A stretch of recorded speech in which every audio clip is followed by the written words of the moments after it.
Gancangna carita saloyo jeung anu geus direncanakeun ti samemehna yen penting ieu maranehanana rek ngayakeun operasi nyaeta rek ngarampok imahna Haji Sobana. Disagigirin teh eta maranehanana teh aya maksud bari ngiwat Neng Euis budakna Haji Sobana anu bisa disebutkeun Neng Euis teh di lemborna Cikancung mah bentangna samalah sok ditarlah bentang Cikancung.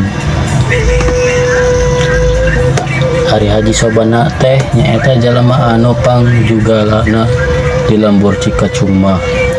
Selain penghasilanna tina tatanen anu ngalimpah dibarengan ku ngabandar sagala dumatak masyarakat Cikancung mah lamun marehanana rek ngajual hasil tatanen teh istang tuwe ke Haji Sobana kusabab dina harga dijualana teh sok disaluyukeun jeung kaayaan harga di pasaran. Di dieu ebreh kumahina nistana Pudi Pakarti Ki Sundara lantaran salian boga maksud rek ngabangsat teh manehna ngabogaan maksud rek paling budakna parawan Haji Sobana anu keur meujeuna nyambuang modal wangi dina amprona bring bae aya kana genep urangna usung asangna Ki Sundara arindit ke tempat nu rek ditujuna. Sedangkan Ki Sundara mah tarah ieu indit da sagalana geus dipercayakeun ka anak buahna nyaeta Madrumbing saparakanca anu arang langka gagal dina ngalakukeun kajahatanana. Sedangkan Ki Sundara mah narima hasilna bae lamun kaparengan terhasil pasti we manehna kukubuk ambek-ambekan tapi nyaeta ngaran-ngaran manusia mah ngan sakadar sanggup merencanakeun hungkul da hari kepastianana mah di luar kemampuan wewenangna.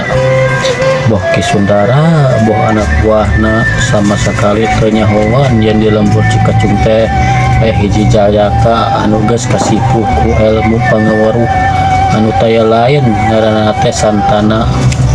Sedangkan Santana teh unggal poe unggal peuting ge sok merhatikeun kaayaan lembur bisa aya bancang pakewu bisa gigir ti eta Santana sok diabaturan ku dua baturna salamburna nu ngaranana Umbara jeung Sumirat anu dina widang ilmu kanuragan mah duanana oge geus teu kudu dicatur kahebatanana. Ancog ke tempat nu dituju breh ketingali imah Haji Sobana. Ketinggalina teh geus teu ning ti seunaker sakurulingna poek ukur hareup anu rada miang-miang caang kasinaran ku cahaya lentera anu kuyan gayun luhureun tepas imahna. Kolebat aya nu luncat kana tangkal dayang anu ngecejer jadi pagar imah. Sidik jalma make papakean hideung bari kakatayepan leumpang di pelabahan imah Haji Sobana. Preh kapireungeuh jalma anu talaan jalman anu tinggaliut. Madrumbing nu harita geus aya di hareupeun imah Haji Sobana sakilat manehna luncat kana tepas imah kalayan teu nimbulkeun sorak ret manehna noong ka jero. Tetela tu di jero imah teh geus jempling katempona ukur rayam-rayam pacangan ku lentera anu cahna mereka tetet. Memang biasana lamun dek sare teh lampu patrobak sok diganti ku lampu damar.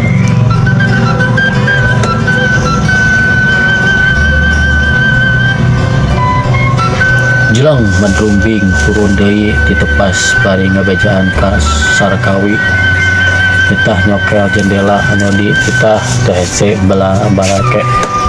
melaksanakan perintahna Padrumbing.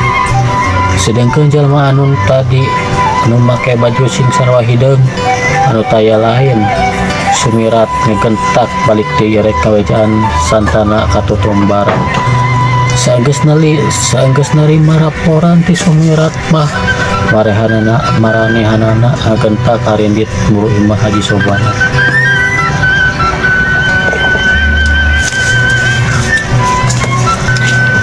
Reket suara jendela dicokel sanajan iya suara teh teu sakumaha tarik kanana kalayan dilakukan kalayan hati-hati nakar, tapi pikeun Haji Sobana mah geus cukup nyahongan yen imahna kedatangan jalma nu teu dipiharep.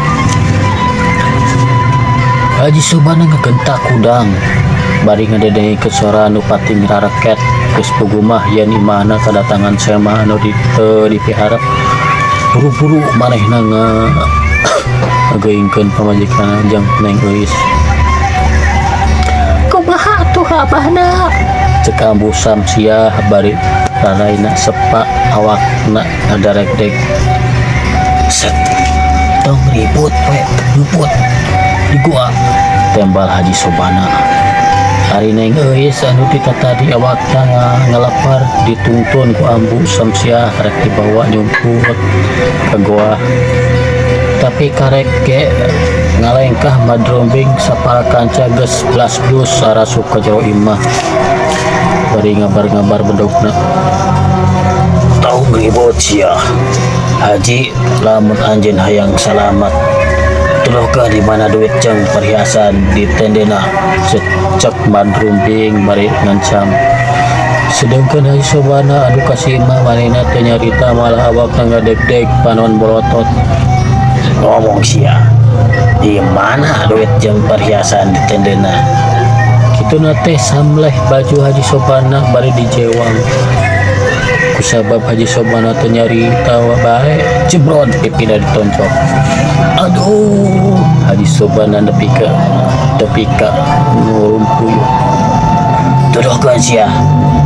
Tuduhkeun wae atuh abahna.